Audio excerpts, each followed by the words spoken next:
Hey everyone, welcome back to Ideas That Shape the World. I'm Terdon DeBow. I am your host for this podcast series. And as you know, we are in the Stress Relief and Strategy series. So today is going to be a lot of strategy. And I'm excited about today's guest because she has literally taught me so much of what I know about my own business and has helped my business grow so much over the last several years that I've known her.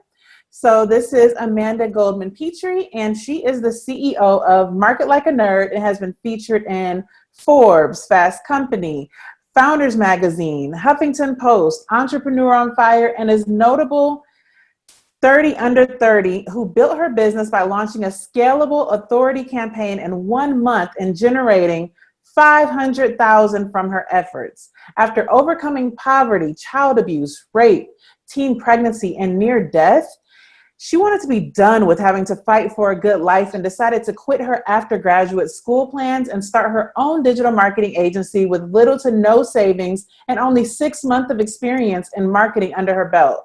To date, Market Like a Nerd has served hundreds of female entrepreneurs and coaches worldwide, such as myself.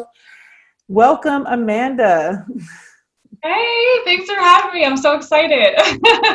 No problem. Thank you for being here. So yeah, I'm excited to have you on too, because like I said, you have taught me so much over the years when it comes to building an actual scalable company. A lot of the things that you taught me were just like mind blowing. And as soon as I applied them, I saw a lot of results. So as we know, 2020 has been crazy. And so with the stress, To say the least. to say the least. So yeah, I'm expecting aliens at any time now. Um, They're here. so with the stress relief and strategy series, of course we talk about the stress relief part, but a part of the stress relief is having a solid strategy to be able to pivot because things are not as we've seen them be before. And so having to pivot has been a very real thing this year. Having to pivot, having to re-strategize, having to get even more solid on a strategy, and having to keep a way of cash flow has been like all of those things have been super important this year because of everything going on. So can you tell the audience a little bit about why, from your standpoint, I know traffic is, you deal heavily in traffic, and why is that so important, especially right now? Absolutely. So it's interesting because I think now what is happening is business owners, especially local business owners, people who meet their clients in person, they are seeing in action what we have been we being online marketing gurus have been telling them for years. We've been saying your business is not sustainable the way that it is. Your business is not scalable the way that it is. Mm-hmm. You need to have a way to automate your traffic and automate your sales if you want a business that is recession proof. Right. And, obviously there's tons of entrepreneurs and tons of business owners who did listen and who did jump online and who did go into building sales funnels and running Facebook ads, but there's a lot of business owners who did not. And unfortunately, those are the ones that were the most hurt when quarantine hit and businesses were shut down. When you are stuck having to meet with clients in person or run traffic through your store, or even work with people one-on-one, that's not an averaged model, a sustainable model, and it doesn't take much. Apparently, all it takes is a virus. Right. A whole pandemic. Yeah, exactly. And so when I say that when I say a sustainable business, a scalable business, what I mean is a business that has two steps of their business model, both online, both in a way that they can control, both in a way that they can measure. And that is their traffic and their conversion method or their conversion strategy, because that is how you make money. Every single solitary business, there's only ever two things that they're doing. They're sending traffic and they're converting that traffic. So they're getting eyeballs, and then they're taking those eyeballs and turning them into paying clients for their offers. Mm-hmm. Now, for most business owners, they're using traffic like, referral traffic, word of mouth. They're putting out billboards, they're putting up signs, and just kind of hoping people walk through their doors, whether it's actual physical doors or virtual doors. Yeah. But that type of traffic is not measurable. That type of traffic is not something that you can control. It's not something that you can predict. Right. And if you can't control it, if you can't measure it, if you can't predict it, you can't sustain it. Mm-hmm. Right. And then on the conversion side, most people are just waiting for those people to come in the door, and they're having those conversations. They're stuck doing sales calls, or they're stuck doing in-person sales, or they're stuck sending people to a website where 90% of the people will drop off of the website because websites have really high drop-off rates. Mm-hmm. And that is not something that you can control. That's not something that in some cases you can even measure. Most people have no idea. If they have billboards up, they don't know what leads are coming from those billboards. Right? Yeah. So that's what I mean when I say sustainable and scalable. You need a traffic source that you can measure and control, and you need a conversion source that you can measure and you can control. Absolutely. Absolutely. That's one of the biggest lessons that I learned, is that if you don't have consistent income, it doesn't matter, because you're going to have consistent bills. You're going to have consistent expenses. And so if you don't get that part together, then it's going to be, it ends up being like this game of cat and mouse, because by the time you make some money, you're trying to catch up from what you couldn't do before. And you're just always chasing after it, as opposed to having like something that is rinse and repeatable. And so what do you feel like the biggest misconceptions are when it comes to traffic, or when it comes to how important and necessary it is for like the bloodline of your business? So that was my cat. So one of the biggest misconceptions is, obviously if you build it, they will come. People think if you put up your store, or whether it's an e-commerce store or it's a physical store, that people will just see you on the street, or they'll come to your website. And that's just not true. You have to intentionally send that traffic. And then there's other people who think, okay, if I send traffic, well, all right, I'm listening, I'm sending traffic, and all of a sudden all of my problems are going to be solved and it's going to work. And that's why I said it's two pieces. It's not just the traffic, it's the conversion method too. Your traffic is only as successful as the funnel that you are sending it to. I will have a lot of people who come to our Facebook ads agency, and we specialize in running traffic.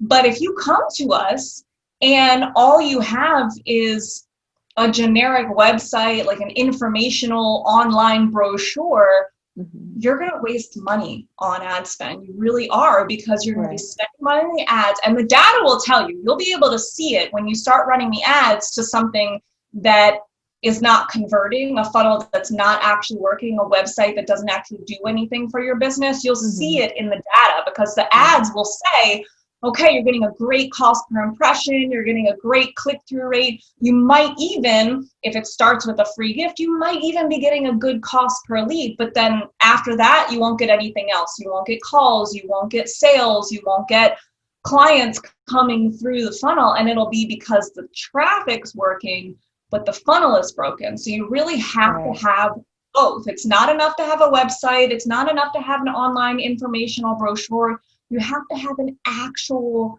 sales funnel that follows best practice for converting leads online. So if you want to get into traffic, fix your funnel first. That has to work in order for the traffic to work, or you're going to waste money.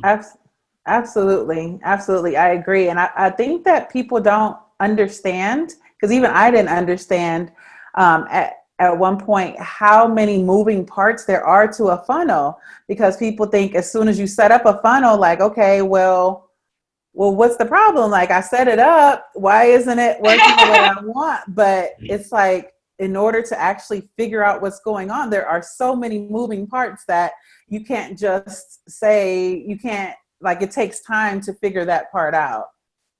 Yeah, there's a reason why there are sales funnel experts, because they have spent years and years studying funnel data, sending traffic to various different types of funnels to see what works and to see what doesn't. And so, it's not as simple as just going and taking someone's template and throwing it up there, or having one offer. I'll see people who will have one free gift and one paid offer on the back end, or they'll have one sales page and they think they're all done. Well, you also have to consider that you need to make profit, but you're spending money for the traffic. So you have to cover the expense of the traffic and then also have a margin. And so a lot of times what I'll recommend is you should never have less than one main offer, one order bump for that offer, meaning an add-on. So when someone tries to buy that, take the initial offer into their order form, or put that in their cart, there needs to be at least one more offer that they can add on to that cart. And then you need at least two more upsells after that. So for a really good sales funnel, you're typically going to need 4 different offers that you're selling them, because usually what you'll see will happen is the first, maybe the second offer will need to be taken up in order to cover your cost per acquisition or your cost per purchase. And so that means that the second and third offer are the ones where you're actually making a profit margin. So if you don't put enough offers in your sales funnel, you're going to end up breaking even. And that's great, because then you build a list for free essentially, but it's not so great, because that means that you have to launch to the list constantly in order to make the money back. And that kind of defeats the purpose. The idea behind sending paid traffic to an automated sales funnel is to have an automated business. You don't want to have to do launches. Exactly. Yeah. And I think too, on top of what you said, which was really good, is people kind of underestimate how long the process takes to actually get the hang of it, or get, they think that, okay, well, if I set this up, then will this be profitable in a month? And it's like, it may not be, or, there may be some tweaking, especially if you're having to look at data and things like that. So I know that of course, that data is king, but what data should people be looking for when it comes to, the conversion for their funnel or using ads? What data should they be looking at? That's a great question. And I love that you brought up the importance of data, because that's something that a lot of people really struggle with, especially when it comes to paid advertising. Like, there's no question that paid advertising is the best type of traffic. Paid advertising is king. Traffic is king. It can't compare to organic social media marketing, referral marketing. I love publicity. It can't even compare to that. Those forms of traffic are just not measurable. They're not controllable. They're not scalable. They're not sustainable. You have to get into paid traffic if you want to have a sustainable and scalable business, but it's scary. It's very scary to put your money into an advertising platform. And, people get in their heads about it, and they get nervous about it. They get emotional about it, but you can't make decisions about your traffic, about your marketing, about your funnel based on emotions. You have to make those decisions based on data. So you have to get very comfortable looking at and reading data from an emotion-free standpoint. And so when it comes to answering your question around what data are you looking at, actually, you know what? Let me even back up a step from there. So you mentioned that it doesn't always happen overnight. They think, hey, I'm just going to send traffic. And in reality, that's not the case. It takes time to test and tweak, look at the data, figure out what's working, figure out what's not. And so normally the process that I tell people it takes is there's a data acquisition stage, where when you first build your funnel and you're sending traffic, you should not care at all about sales. You should not care at all about leads. You should not care at all about revenue, profit, anything.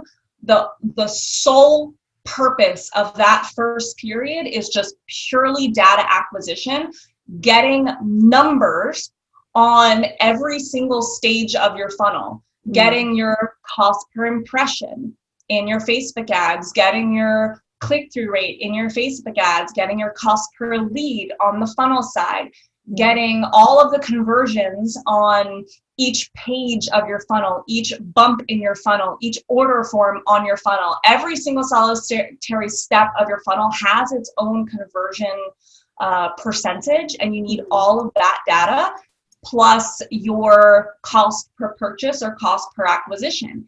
And when you have all of that data, you can move on to the next step, which is data optimization. So once you know what the data is, you can look at it and see what the problems are. You know, if I see that I've got a $50 cost per 1,000 impressions, I know I'm paying a lot to get my ads seen. So I can tell, okay, this is an ad side problem. I need to start running more split tests on my ad side. I need to start testing more angles on the ad side. But if I see I've got, a 1% conversion on my sales page, that's really low. The ads are doing its work, but that sales page, that's where I'm losing leads. That's where I have a gap in my funnel. I need to fix that sales page and run some split tests on that sales page to get that conversion up. There will always be holes. There will always be leaks. So you need to get the data, acquire it, read it, optimize based on that data. And then what you do is then you can scale what is working. But what a lot of people don't realize is once you get to the scale portion, once you send traffic again after optimizing, guess what's going to happen? You're going to get more data and you're going to see even more of what's not working and what's working. And you're going to have to do the whole thing all over again. I've got this business coach. He was a billionaire, built up $1 billion business, lost it all, I think in the 2008 crash, and then built it all back up again. And so he's our operations coach. And one thing that he says to us is that your business is broken and it always will be. And it's very true, because every single solitary step that you move in your business, every level that you go up in your business, something else is going to break. It's never going to be perfect. It's never going to be in complete flow. It's never going to have everything 100% working. There's always going to be at least one thing that's broken. And ads are the same exact way. Funnels and traffic are the same exact way. The more traffic you send, the more data you're going to get in that funnel, and you're going to see which things are working and which things are not. And sometimes when you scale, things will start to break. We had one client where when she came to us, the problem in her funnel was actually a compliance issue, where she's in health and fitness. So the ads manager that ran the ads before us wasn't looking from a compliance standpoint, and she got a bunch of rejections and holds on her account, flags on her account. So she was getting a lot of penalties, and it was impacting her costs on the ad side. Well, so once we fixed that, we were able to start sending more traffic, and that data got a lot better. But then she starts getting more and more sales, and in getting more sales, the delivery side starts breaking. Because the more clients you get, the more you have to fulfill, and the more you see the problem on the fulfillment side. And what a lot of people don't realize is that your fulfillment actually impacts your ads, because people can give ratings. They can give reviews on your fulfillment. And if it's bad, Facebook considers that a penalty, and it will actually impact your ad results. And so we fixed one problem, and it created a whole nother problem. So then we had to go and audit the delivery side, and we fixed that problem, got her fulfillment working really well, started sending traffic. Okay, traffic is going well, the fulfillment's going well. Guess what broke next? Her upsell. her Uh-huh. upsell broke because we started seeing, okay, all right, we're getting good traffic results, we're getting first initial purchases, and now your upsell, that's where the conversions aren't happening enough. So then we had to go and fix the retargeting item, fix the upsell portion. Yeah. Every time you fix one thing, something else is going to break. So it really Right. tries your patience. Yeah. You've got to Yeah. be resilient, but it is so worth it. Yes, yes. Yeah, that's a great example. That's a great example because, yeah, like you said, and that's just in bit with business in general too. Like every time I grow, I'm like, oh shoot, I've never been here before. Now I have to Yep. think about all this stuff, reposition, re-strategize, like all of those things, like every single level up because it everything changes. It, So it really does. Oh my yeah. gosh. So thank you for breaking that down. Now I Of know course. like when Facebook ads first started coming out, that's when everyone was teaching classes on it. And then they were like, oh, you could spend $1 a day and you can get all this traffic and all of that. And I know in the growth of Facebook ads, the popularity of Facebook ads and people really taking it, and then corporations started using it and all of those things. So now you have like market share. So now people want to know all the time, like, okay, well, what is a good ad budget? I don't know what I should even be putting aside in my business for this. So can you give some insight on that? That's a great question. I'm really glad you broke it down the way that you did too, because a lot of people don't realize that the amount of people that you have on that advertising platform actually does impact your costs because you're essentially competing with them. The Mm-hmm. more people in your industry who are using an advertising platform, you're bidding against them to be able to get your ads in front of those ideal clients. Yeah. So when Facebook first started, there wasn't a ton of people using the platform yet. The costs were amazing. Like it was so great. You could get leads and get sales for next to nothing. It was Mm-hmm. incredible.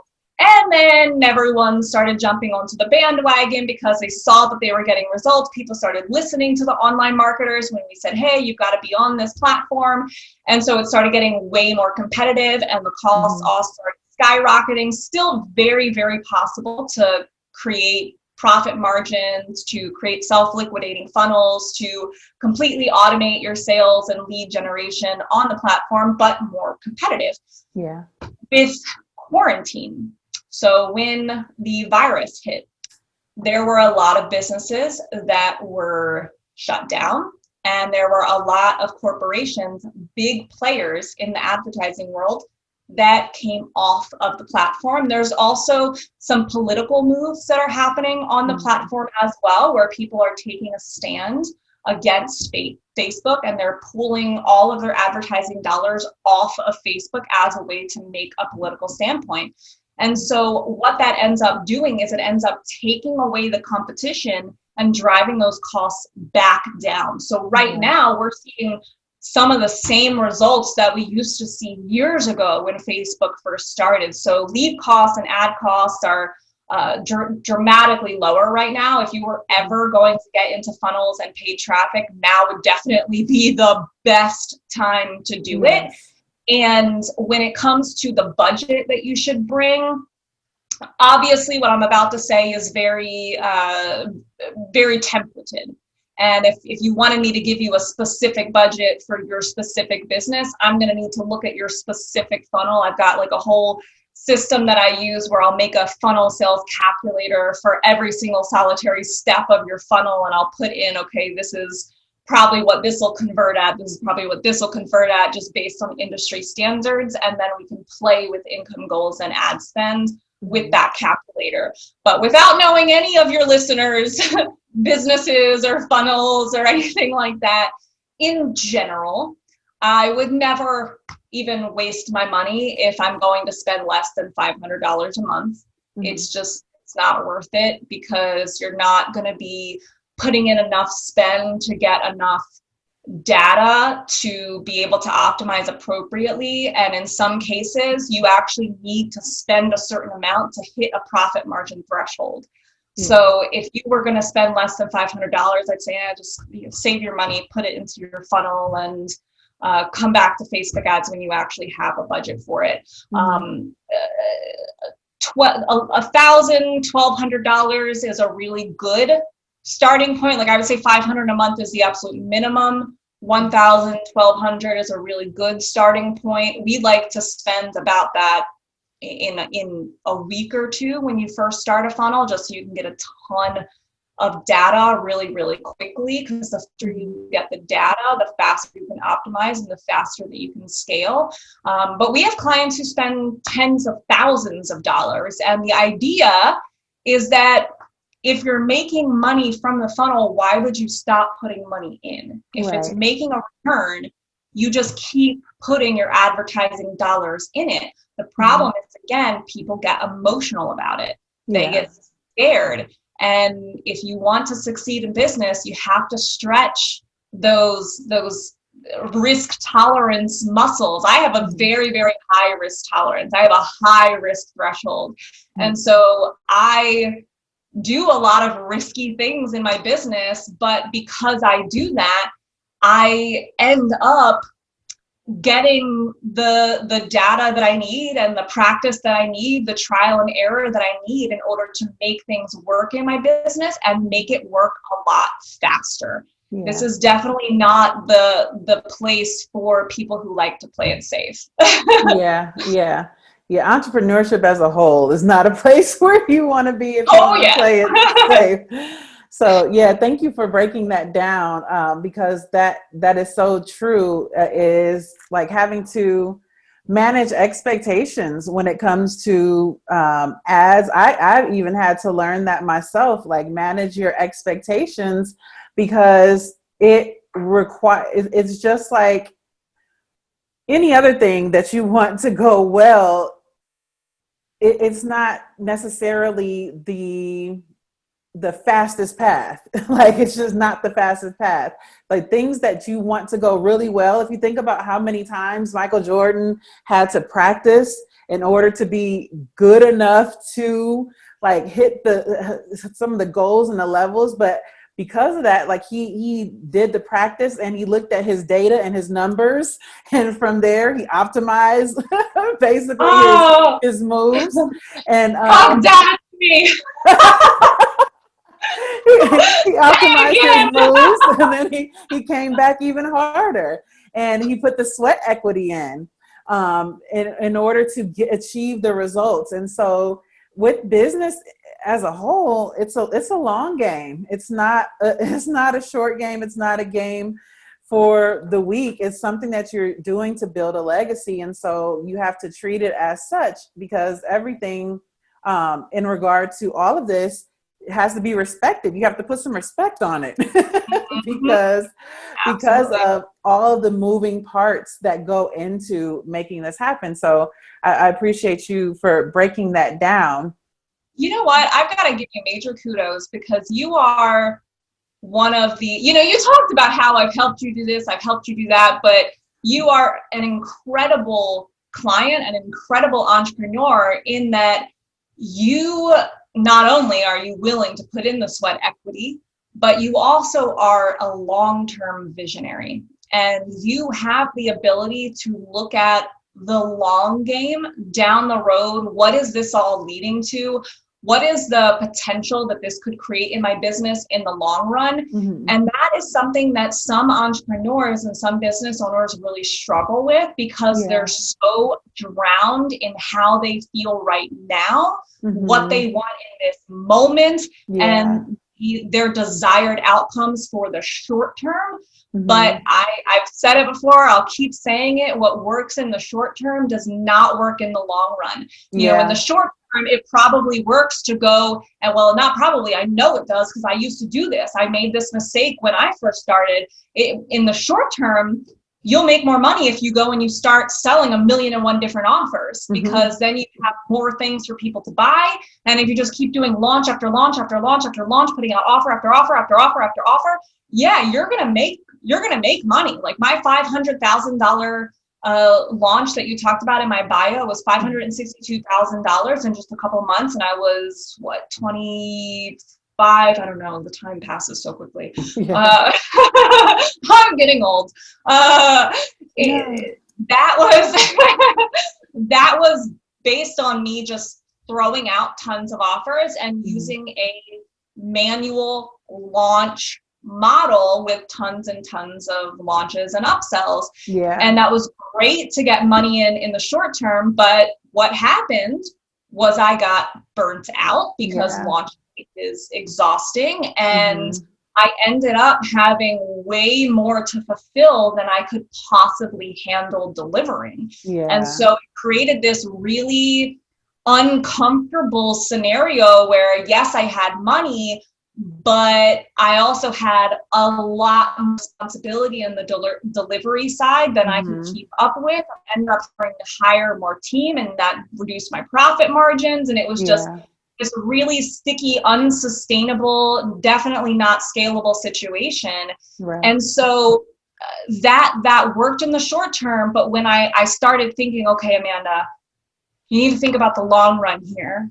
And in the long run, I can't be tied to doing launches. I can't be tied to doing 1,000,001 different offers. I need to focus. I need to focus on one thing at a time. Yeah. I need to focus on one service, on one funnel, on one traffic source. And if I can master that one thing, maybe it'll take me a few months to get good at that traffic, to get good at that funnel, to get good at that service. But when I'm done, when I've spent that sweat equity getting really good at those one thing, like that one traffic source, that one funnel, etc., I'm going to feel so much more free, and it's going to be worth it in the long run. Yes, definitely. Definitely. And there was something that you posted that resonated with me so much, because I've gone through this too. You had told the story about how every time that you needed to narrow down and do something bigger for the long haul, you had to pretty much shut everything down. And sometimes that could be very uncomfortable when you have to kind of like sit still and like really work on more of a long-term strategy, because it is easy to get into the habit of always running those offers and all of that, but it's a tired dollar. That dollar is tired. Yes, it is. Oh my gosh. So, and you get emotionally attached to the things that you create too. You know, when you have programs and you have services or courses that or products that you've built and you've invested time in, even though you know in your heart of hearts, this is not sustainable, this is not scalable, I do not like this is not going to work in the long run, this is exhausting. It's still so hard to let it go, but once you do it, it feels so much better in the long run. It really does. Yes. Yeah, I know, just narrowing down, even for our agency, just narrowing down to 3 things. I'm like, we need 3 things that we can just like buckle down, create the processes and systems around, and master. And it just gives you, like you said, that sense of relief to be able to do that, because then, and this is something that I know that you teach, and you can go into that a little bit more, but you want to be able to have your one thing that you can put all the money in, like it's pretty much like you're going, like if you're going to bet on anything, like let's bet on this one thing and make this thing a huge thing, and then move on to the next thing. Yeah, absolutely. Because if we take this back to what we were talking about with advertising and with funnels, you need data. And in order to optimize and scale something, you have to have enough data to be able to make an educated decision around what's working and what's not, and where you need to pivot. But if you're diluting your budget across multiple funnels and multiple offers and multiple campaigns, every campaign, every offer, every funnel is only getting a little bit of data. So you're going to grow all 3, but you're going to grow all 3 much slower. You're going to grow all 3 with way more difficulty, and it's not a little bit of work to run ads and funnels. It's a lot of work. I mean, you've got to record video ads, you've got to run different angles, you've got to do customer support. The more clients that you get, each of those funnels are going to require different customer support. So you're not just diluting your focus, you're also diluting your team's attention from a customer service standpoint. You're diluting your budget and therefore diluting your data. And so that dilutes your return and your profits and your ability to get the most out of your ad spend as humanly possible. You're putting all of your funnels at a handicap when you're managing so many all at once. Absolutely. Absolutely. And that's a great point, because that is the recurring story that I hear from so many entrepreneurs, that they're tired, they're burnt out, they're overwhelmed, and they're frustrated and still not getting the consistent income. And so I say, if you're going to put all that energy into your business, you might as well put it into the right things that are going to yield the best results for your business, so that you can grow in the way that you see yourself growing, or you saw yourself when you first started your business. 100%. So, yes.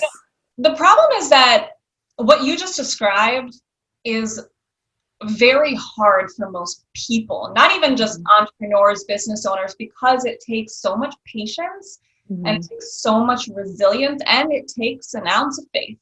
Right. And that's why so few business owners end up making it to the high 6, 7, 8 figure revenue ranges, because very few people have that level of resilience, patience, and faith. But if you envision yourself, if you have big dreams and big visions for your business, and you want to hit those high 6, 7, 8 figure revenue ranges, you're going to have to start thinking the way that those people do. And I'm telling you, the way that people like me, the way that people like Tara Dawn think, we think in terms of the long run.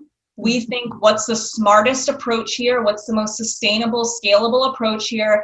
How can I focus in on the one thing that is going to work? And it doesn't matter how long it takes me. It doesn't matter how much, money I have to put into it. I'm going to make this one thing work. We are resilient and we are fiery, and you can't get us to stop. Yes, absolutely. And there is something about having that resilience after going through so much, because I know, like, our stories are so similar. That's why I did gravitate to you in the first place, because after you fight so hard to to get through all of those things, like, you think I'm going to give up now? Hell no. like that's not happening. So yes to everything that you said. So I know that there are a lot of people that listen in and that watch that I always get the question, like, well, I get it. Like, I hear what you're saying, but where exactly do I need to start with this stuff? Like, it seems like it's so much. So what would you say would be the next best step for someone that needs to run traffic using ads? So what I would recommend is, whether you're either in two camps, right? You either already have a funnel and you're going to start running ads, or you don't have a funnel yet. In either scenario, my biggest recommendation is to get, this is going to sound so nerdy, get a really clear picture of the exact KPIs, or key performance indicators, that your ads and your funnels need to be hitting in order for you to reach your specific revenue goals in your desired time frame. And that, because that sounds so nerdy and that sounds so technical, I do have a resource for that. So if you guys go to funnelsalescalculator.com, funnelsalescalculator.com, I actually went and did all of the nerdy work for you. I put in all of the math functions and did all of the formulas for every single solitary type of funnel that I could possibly think of. There's 14 different funnel types. So whether you're sending ads to directly to a paid offer or directly to a phone call or to an application or a freebie that then goes into a paid offer or an application or a product funnel or a book, whatever. I accounted for every single solitary type of funnel that you could possibly want to create.